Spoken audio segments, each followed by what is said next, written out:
If you buy something from a Verge link, Vox Media may earn a commission.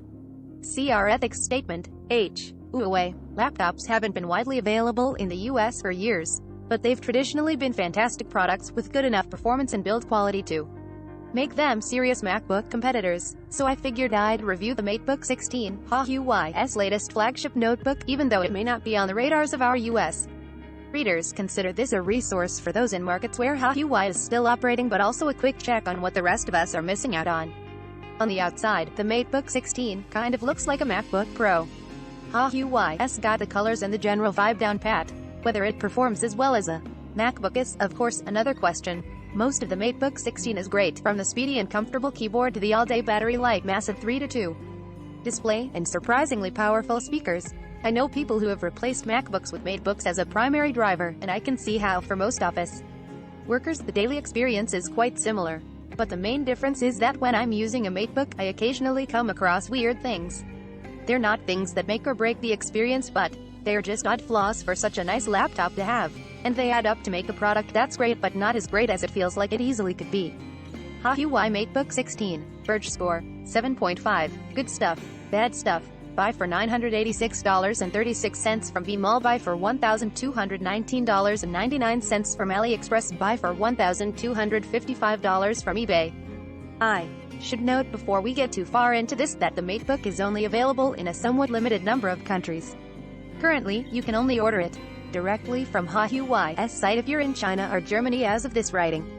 I can't imagine it will be available within the US anytime soon, given Huawei's relationship with the Biden administration. If you're outside of those countries but are willing to ship one over, I have found models on AliExpress for as low as $1,259. My test unit, which has a Ryzen 7 5800H, 16 GB of memory, and 512 GB of storage, is currently available for $1,469 on AliExpress.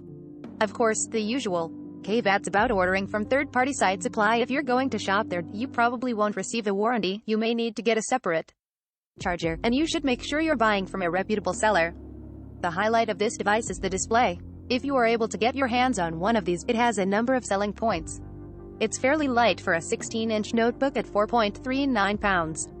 The trackpad is smooth and roomy, though it occasionally had issues with palm rejection.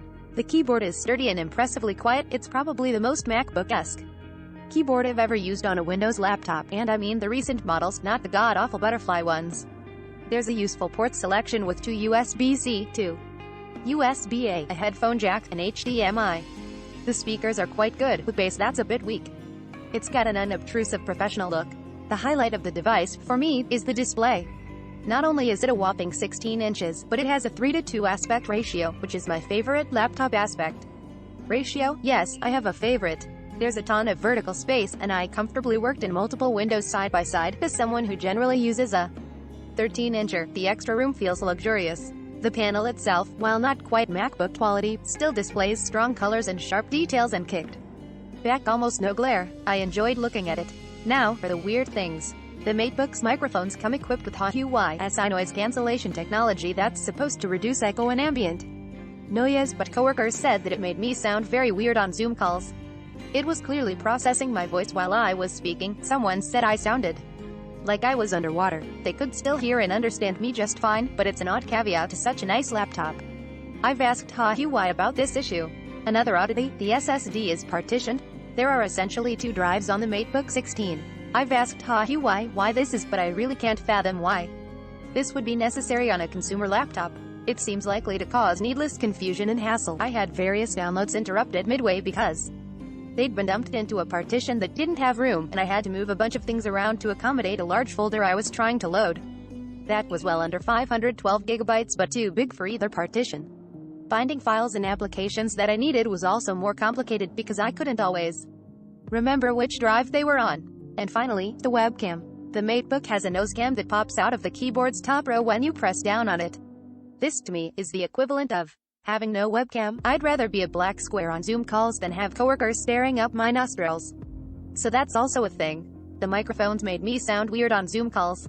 Huawei enthusiasts can use a multi-screen collaboration feature to connect the MateBook 16 to a Huawei phone or tablet. You can then drag and drop files between the tethered devices, access their apps interchangeably, or use the latter as a traditional external display. I wasn't able to test this, as I didn't have any Huawei phones or tablets on hand, but it sounds convenient and similar to Apple's sidecar feature. It does seem that you have to enter a passcode every time you reconnect a device, which would probably drive me up the wall after a while. The MateBook also connects easily to Huawei earbuds. Per Huawei, the two gadgets will prompt you to pair them automatically if you put them near each other. Huawei is clearly moving towards a robust and developed ecosystem, though whether people buy in will likely depend on how well the features continue to work as new products are released. Regardless, it's something I'm jealous of as someone whose Bose 700 come disconnected from her Surface Book at least a few times a week. As a work driver, the MateBook's 8-core Ryzen processor did an excellent job. The fans were silent under heaps of Chrome tabs, Spotify streaming, and Zoom calls. I was never worried about anything crashing or slowing down, and nothing was ever hot. You can switch to a dedicated performance mode by pressing FNP, though I'm not sure where a user who doesn't have Huawei's reviewer's guide would find that information out.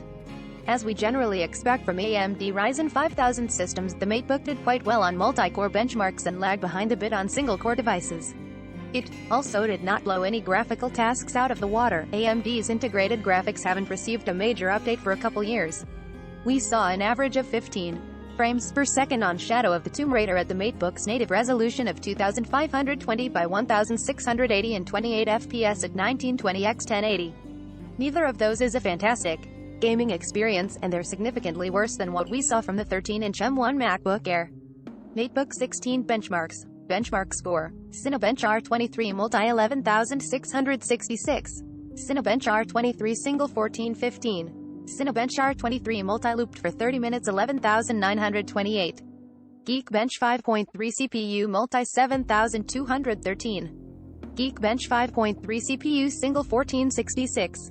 Geekbench 5.3 OpenCL Compute 15783. The MateBook took 13 minutes and 44 seconds to complete our 4K export test.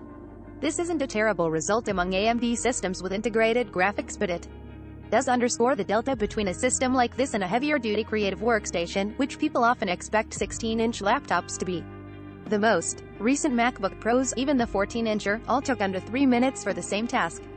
On the Puget Systems benchmark for Premiere Pro, the MateBook also landed far behind Apple's machines, including the very similarly priced MacBook Air. None of this is to say that the MateBook is a bad laptop, it's just to emphasize that you can get more graphics power for this price if that's a priority for you. What AMD's chips tend to lack in single-core power, though, they often make up for in battery life. The MateBook comes with an 84 watt-hours battery, and I averaged just over 10 hours of continuous use with the screen around 200 nits of brightness. Huawei claims you'll get 12.5 hours of continuous local 1080p video playback, so I guess take note if you do a lot of that. That does beat the MacBook Air, although not by a ton, and many Intel laptops of this size. To me, the battery life is the strongest argument in favor of buying the MateBook. It should get you through a workday with no problem, which is especially impressive considering the massive high-resolution screen. I'd love to be able to carry this around a conference, charger-free, and have so much real estate to work with whenever I opened it. Heil. The MateBook 16 seems like a notebook with the potential to have widespread appeal. The folks I'd most recommend it are largely still Huawei superfans. The MateBook's compatibility with other Huawei products is something that nothing from Apple or Asus can offer. I can see that benefit outweighing the odd drawbacks for people that already own other Huawei devices. For everyone else, I think the MateBook could be a fine purchase for a general work driver, but you can get other laptops with most of the same benefits in without the weirdness surrounding the webcam, speakers, and drive. Even if MacBook Pros are outside your price range, many Ryzen devices have similar performance in battery life to the MateBook, as well as a functional webcam and microphones. The MacBook Air is basically there as well, and as bad as its webcam is, take that over a nostril shot any day. Basically, I think you have to really want the 16-inch 3:2 screen for the MateBook to have a shot. Related. Huawei P40 Pro review. There's a catch. Honor 50 review. Lose a Huawei, gain a Google. Agree to continue. Huawei MateBook 16. Every smart device now requires you to agree to a series of terms and conditions before you can use it, contracts that no one actually reads. It's impossible for us to read and analyze every single one of these agreements. But we started counting exactly how many times you have to hit agree to use devices when we review them. Since these are agreements most people don't read and definitely can't negotiate.